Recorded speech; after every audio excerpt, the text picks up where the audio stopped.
अस्सलाम वालेकुम दोस्तों, आप देख रहे हैं हुज़ैफा HCM इनको, एक ऐसा प्लेटफॉर्म जहां सप्लाई चेन एंड लॉजिस्टिक के मुश्किल से मुश्किल कॉन्सेप्ट्स को आसान और आम जिंदगी के सैंपल्स के साथ समझाया जाता है। आज हम एक ऐसे सब्जेक्ट पर बात करने वाले हैं जो हर बिजनेस का बैकबोन होता है। ये है सेशन नंबर 4, इन्वेंट्री मैनेजमेंट। ये सिर्फ एक वेयरहाउस या स्टॉक कीपिंग का काम नहीं, बल्कि एक कंप्लीट साइंस है जो ऑर्गेनाइजेशन की प्रॉफिटेबिलिटी और एफिशिएंसी दोनों का फैसला करती है। आज का सेशन थ्योरेटिकल नहीं बल्कि real life case studies, international examples और एक्शनेबल टूल से भरा हुआ है। तो तैयार हो जाइए एक ऐसे सफर के लिए जो आपका प्रोफेशनल कैरियर नेक्स्ट लेवल तक ले जा सकता है।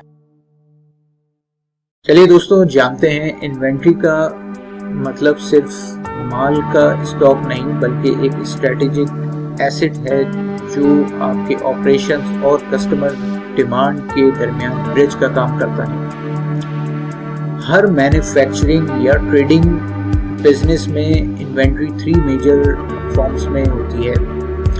Number 1 raw material, number 2 work in process और नंबर 3 फिनिश गुड्स। चलिए अब हम इन तीनों को बारी बारी समझते हैं। इन तीनों फॉर्म्स में नंबर 1 पे जो रॉ मटेरियल है, जैसे स्टील, कॉइल्स, कंप्रेसर्स या प्लास्टिक मोल्डिंग, जो एक एसी कंपनी के लिए बेस इनपुट है। नंबर 2 पे आता है वर्क इन प्रोसेस, आधा तैयार माल जैसे कंप्रेसर फिट हो गया लेकिन गैस चार्जिंग अभी बाकी है। नंबर 3 पे वो माल जो मार्केट के लिए तैयार है, पैकिंग कंप्लीट है और डिस्पैच के लिए रेडी है। फॉर एग्जांपल, एक फूड कंपनी के लिए रॉ मटेरियल उसका फ्लोर है और उसकी जो फिनिश गुड्स प्रोडक्ट है वो है बिस्किट्स। चलिए दोस्तों, अब जानते हैं इन्वेंट्री मैनेजमेंट क्यों जरूरी होती है। अगर आप बिजनेस चला रहे हैं, चाहे वो रिटेल हो, मैन्युफैक्चरिंग हो या ई-कॉमर्स, तो इन्वेंट्री का सही मैनेजमेंट आपके लिए गेम चेंजर बन सकता है। सबसे पहला फायदा ये है कि आप सप्लाई और डिमांड के बीच का परफेक्ट बैलेंस बना सकते हैं। जब डिमांड आए तब प्रोडक्ट हाजिर हो और ना ज्यादा हो ना कम। दूसरा फायदा ये आपको ओवर स्टॉकिंग या स्टॉक आउट जैसे मसाइल से बचाता है। अक्सर शेल्फ्स खाली हो जाते हैं, जैसे आप इस तस्वीर में देख रहे हैं। कस्टमर आता है और प्रोडक्ट ना मिले तो वो नाराज होकर चला जाता है। तीसरा फायदा ये है, होल्डिंग कॉस्ट कंट्रोल में रहती है। ज्यादा स्टॉक का मतलब ज्यादा रेंट, इंश्योरेंस और वेस्टेज। लेकिन अगर प्लानिंग सही हो तो ये सब चीजें कम की जा सकती हैं। चौथा और सबसे इम्पोर्टेंट, आपके ऑपरेशंस स्मूथ चलेंगे और कस्टमर सेटिस्फेक्शन बढ़ेगी। अब हम एक रियल लाइफ एग्जांपल देखते हैं। वॉलमार्ट जैसी बड़ी कंपनी अगर बेबी फॉर्मूला जैसे एसेंशियल आइटम्स में स्टॉक आउट हो जाए तो कस्टमर्स का ट्रस्ट टूट जाता है।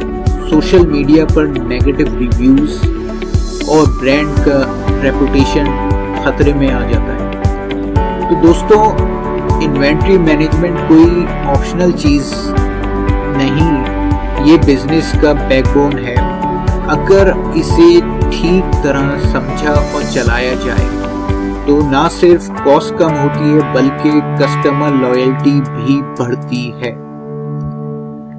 चलिए व्यूअर्स, अब हम समझते हैं कुछ अहम इन्वेंट्री के टर्म्स जो हर सप्लाई चेन प्रोफेशनल को मालूम होने चाहिए। नंबर 1 पे आता है स्टॉक कीपिंग यूनिट। सबसे पहले बात करते हैं स्टॉक कीपिंग यूनिट की। ये हर प्रोडक्ट का यूनिक आइडेंटिटी नंबर होता है। जैसे अमेज़न हर आइटम को एक अलग SKU असाइन करता है। इससे हर प्रोडक्ट की ट्रैकिंग बहुत ही आसान हो जाती है। व्यूअर्स, नंबर 2 पे आता है रीऑर्डर पॉइंट। रीऑर्डर पॉइंट यानी वो पॉइंट जहां पे स्टॉक इतना कम हो जाता है कि नया ऑर्डर प्लेस करने की ज़रूरत हो जाती है। अगर आप लेट ऑर्डर करें तो स्टॉक आउट हो सकता है और कस्टमर को डिसअपॉइंटमेंट होती है। नंबर 3 पे आता है लीड टाइम। ऑर्डर प्लेस करने और प्रोडक्ट वेयरहाउस या शॉप तक पहुंचाने का टोटल वक्त। जैसे अगर आपने सप्लायर को ऑर्डर भेजा और माल 5 दिन बाद आया तो वो 5 दिन आपका लीड टाइम है। नंबर 4 पर आता है होल्डिंग कॉस्ट और ऑर्डरिंग कॉस्ट। दोस्तों, होल्डिंग कॉस्ट का मतलब माल को स्टोर करने का खर्चा, जैसे रेंट, इलेक्ट्रिसिटी, सिक्योरिटी। और ऑर्डरिंग कॉस्ट का मतलब नए ऑर्डर को प्रोसेस करने का खर्चा, जैसे पेपर वर्क, ट्रांसपोर्ट और एडमिन कॉस्ट वगैरह। और आखिर में सेफ्टी स्टॉक। ये वो एक्स्ट्रा स्टॉक होता है जो हम अनएक्सपेक्टेड डिमांड या सप्लाई डिले के लिए रखते हैं। ये बिजनेस को रिस्क और अनसर्टेनिटीज से बचाता है। फॉर एग्जाम्पल के तौर पर हम देखते हैं अमेज़न का डैशबोर्ड। वो डिमांड पैटर्न देखकर ऑटोमेटिकली रीऑर्डर पॉइंट मैनेज करता है।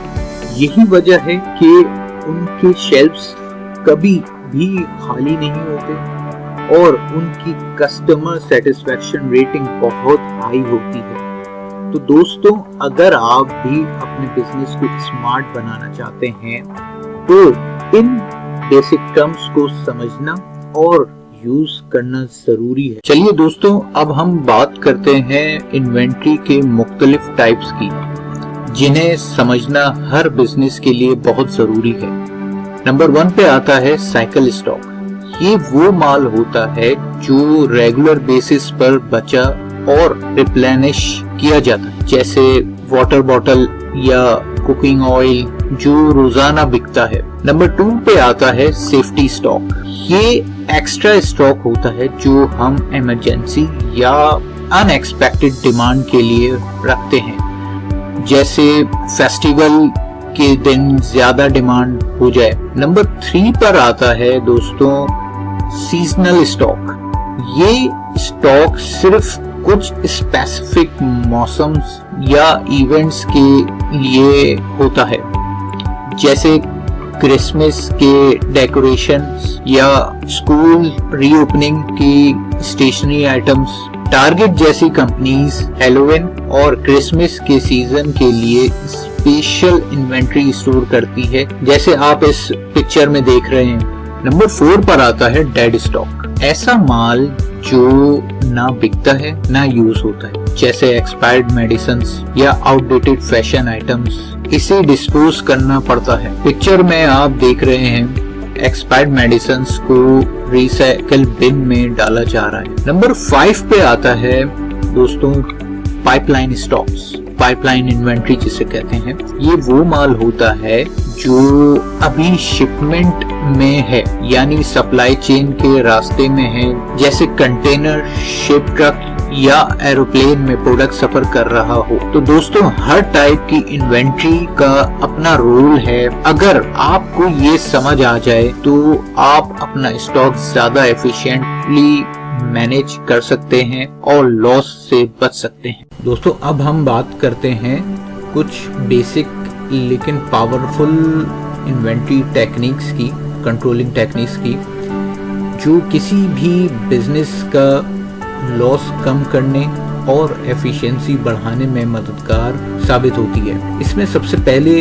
है फीफो, यानी फर्स्ट इन फर्स्ट आउट। इस टेक्निक में जो माल पहले वेयरहाउस में आता है उसे पहले ही बेच दिया जाता है। फॉर एग्जाम्पल, ग्रोसरी स्टोर्स जैसे मिल्क या ब्रेड को शेल्फ्स पे पहले वाले आइटम से रिप्लेस करते हैं ताकि एक्सपायरी ना हो।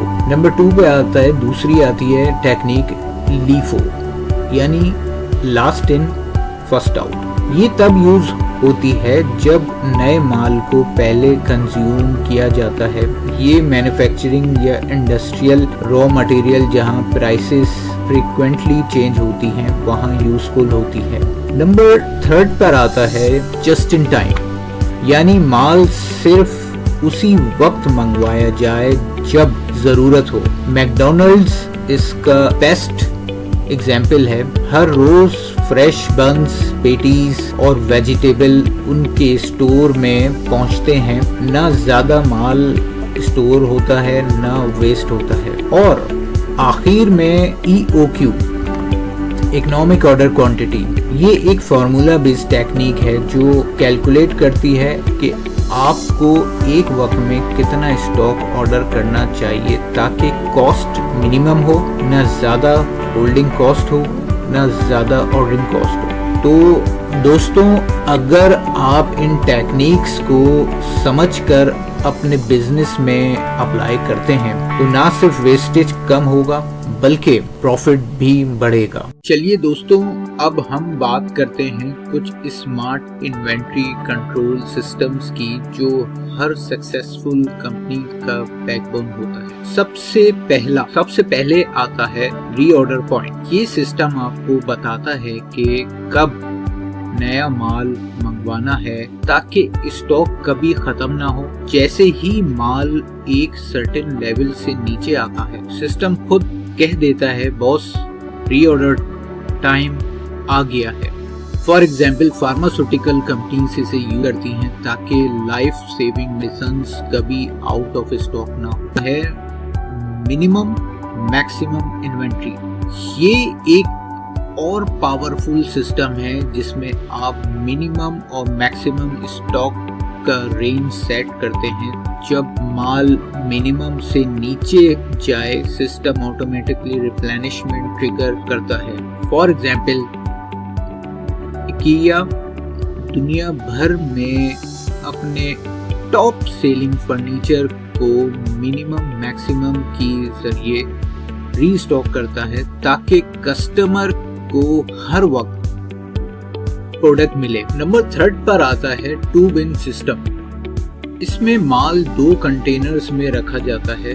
पहला बिन खत्म होते ही सिग्नल मिलता है कि स्टॉक रिफिल करो। ये सिस्टम सिंपल बिजनेसेस के लिए आइडियल है जहां इन्वेंट्री लो कॉस्ट होती है। नंबर 4 पर आता है पीरियोडिक रिव्यू सिस्टम। ये सिस्टम हर कुछ वक्त बाद स्टॉक को रिव्यू करता है, जैसे वीकली या मंथली, और फिर डिसाइड होता है कि कितना स्टॉक ऑर्डर करना है। ये उन बिजनेसेस के लिए बेस्ट है जहां डिमांड प्रेडिक्टेबल हो। इन सब सिस्टम का मकसद एक ही है, स्टॉक टाइम पर अवेलेबल हो और कॉस्ट कंट्रोल में रहे। चलिए दोस्तों, अब हम बात करते हैं इन्वेंट्री वैल्यूएशन मेथड की, यानी माल की वैल्यू का हिसाब किताब किस तरह किया जाता है। ये वैल्यूएशन सिर्फ अकाउंटिंग का काम नहीं बल्कि ये कंपनी के प्रॉफिट, टैक्स और फाइनेंशियल हेल्थ पर डायरेक्ट असर डालता है। सबसे पहले 3 तरीके हैं। नंबर 1 पर आता है FIFO, first in first out. ये मेथड कहता है जो माल पहले वेयरहाउस में आया पहले वो ही बिका समझा जाए। ये सिस्टम इन्फ्लेशन के दौर में ज्यादा प्रॉफिट दिखाता है क्योंकि पुराना सस्ता माल पहले आउट होता है।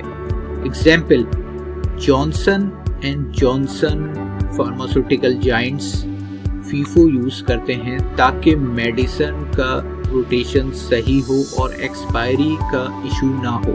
नंबर 2 पर आता है LIFO, last in first out. ये मेथड उल्टा काम करता है, जो माल सबसे आखिर में आया पहले वो ही बिका माना जाएगा। ये हाई इन्फ्लेशन में कॉस्ट ज्यादा दिखाता है, प्रॉफिट कम जिससे टैक्स कम लगता है। मगर याद रखें, LIFO international financial reporting system में अलाउड नहीं, सिर्फ कुछ कंट्रीज जैसे USA में चलता है। नंबर 3 पर आता है वेटेड एवरेज कॉस्ट। इसमें हर आइटम की एवरेज कॉस्ट निकाल कर माल की वैल्यू कैलकुलेट की जाती है। ये मेथड स्मूथ रिजल्ट्स देता है, न ज्यादा प्रॉफिट न ज्यादा लॉस, एक बैलेंस बना रहता है। नंबर 4 पर आता है इम्पैक्ट ऑन फाइनेंशियल स्टेटमेंट्स। ये वैल्यूएशन मेथड आपके profit and loss account, balance sheets और इवन कैश फ्लो को अफेक्ट करता है।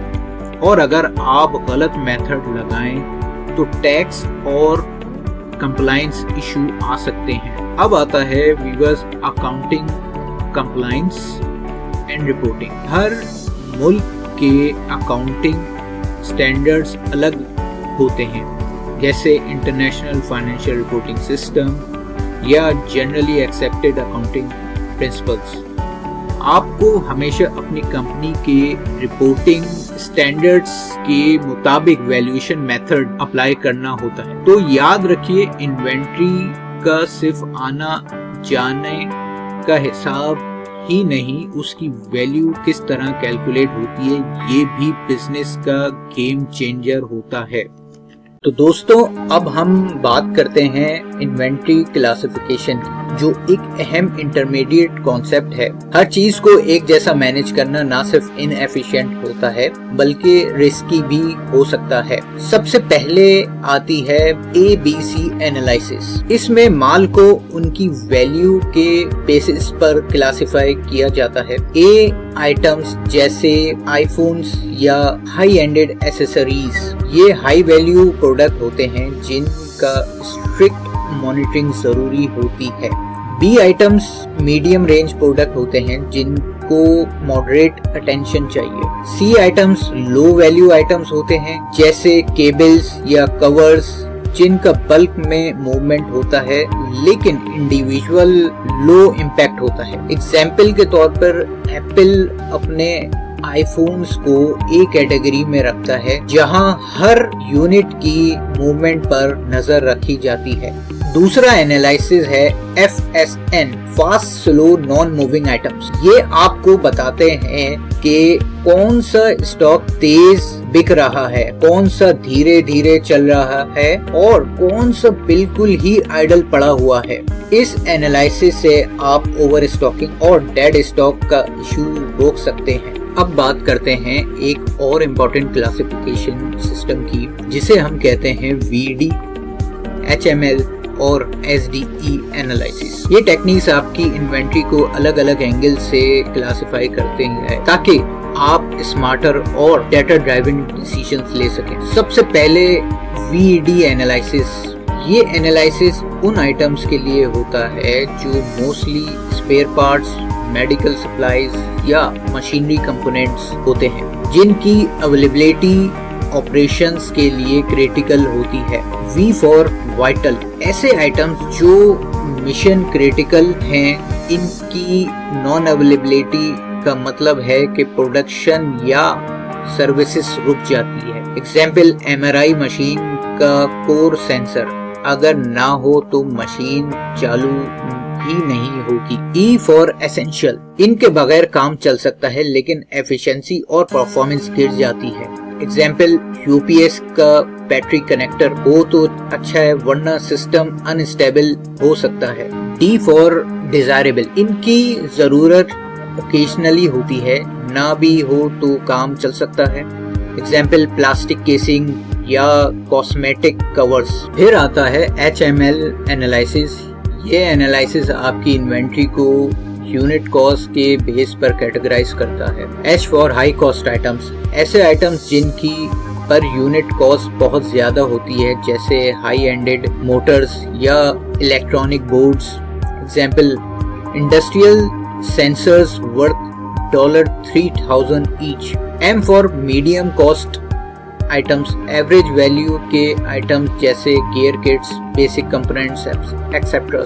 L for low cost item. छोटी छोटी चीजें जैसे नट बोल्ट्स, स्क्रूज, जिनका बल्क स्टॉक होता है लेकिन वैल्यू लो होती है। ये एनालिसिस आपको बताता है कि किस आइटम पर कितना बजट और मॉनिटरिंग लगानी चाहिए। अब आता है SDE एनालिसिस। ये क्लासिफिकेशन सप्लाई की डिफिकल्ट लेवल पर बेस्ड होती है, मतलब किसी आइटम को मार्केट से लेना कितना आसान या मुश्किल है।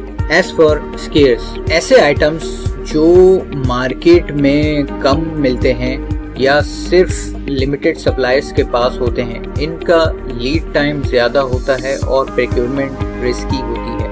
एग्जाम्पल, इम्पोर्टेड कंप्रेसर जो सिर्फ एक चाइनीज वेंडर से मिलता है, अगर डिले हो जाए तो पूरी लाइन रुक सकती है। डी फॉर डिफिकल्ट, ये आइटम्स सप्लाई होते हैं लेकिन सोर्सिंग थोड़ी कॉम्प्लेक्स होती है या कभी कभी डिलीवरी में इशू होता है। एग्जाम्पल, लोकल वेंडर से मिलने वाले रिले स्विच जो हर वक्त स्टॉक में नहीं होता।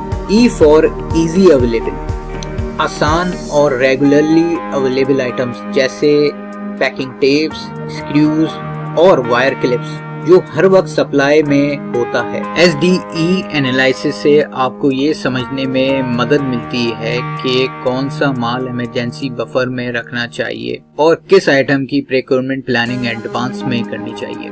तो दोस्तों, अगर आप इन्वेंट्री को समझना चाहते हैं 360 डिग्री एंगल से, तो VET, HML और SDE एनालिसिस आपका अल्टीमेट टूल है।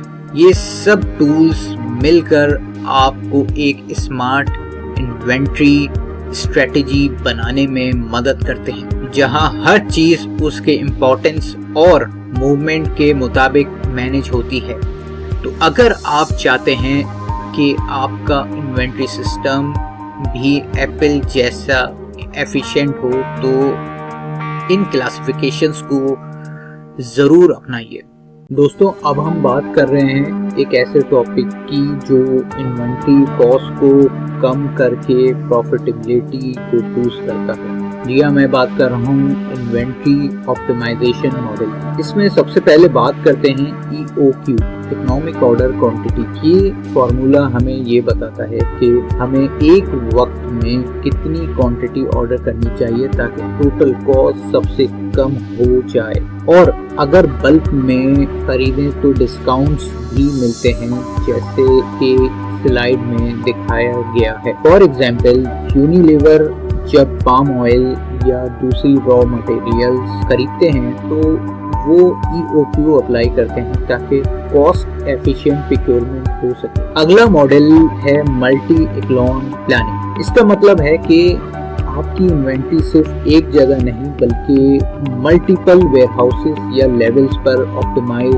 होती है। जैसे यहाँ डायग्राम में देखा गया है, मैन्युफैक्चरर से लेके सेंट्रल वेयरहाउस तक और वहाँ से रीजनल वेयरहाउस तक हर लेवल का अपना डिमांड और लीड टाइम होता है। अब बात करते हैं सेफ्टी स्टॉक फॉर्मूले की। दोस्तों, जिंदगी परफेक्ट नहीं होती, कभी डिमांड ज्यादा हो जाती है तो कभी सप्लाई लेट हो जाती है। इसलिए हम यूज करते हैं Z-स्क्वायर, स्टैंडर्ड डेविएशन और सर्विस लेवल जैसे टूल्स ताकि हमारी सेफ्टी स्टॉक हमेशा रेडी हो। और नीचे वाला चार्ट दिखाता है इन्वेंट्री टर्नओवर रेशियो, यानी एक साल में माल कितनी दफा सेल और रिप्लेनिश हुआ। जितना ज्यादा टर्नओवर उतनी ही एफिशिएंट इन्वेंट्री। लो टर्नओवर का मतलब माल स्टोर में पड़ा हुआ है और पैसे ब्लॉक हो रहे हैं। आप खुद सोचिए, अगर आपको पता चल जाए कि कौन सी क्वांटिटी कौन से वेयरहाउस और किस सर्विस लेवल पर इन्वेंट्री रखनी है, तो क्या आपका बिजनेस ज्यादा स्मार्ट और प्रॉफिटेबल नहीं बनेगा? तो दोस्तों, इन्वेंट्री ऑप्टिमाइजेशन का मतलब सिर्फ स्टॉक कंट्रोल नहीं, ये एक साइंटिफिक अप्रोच है कॉस्ट, सर्विस और एफिशिएंसी को बैलेंस करने का।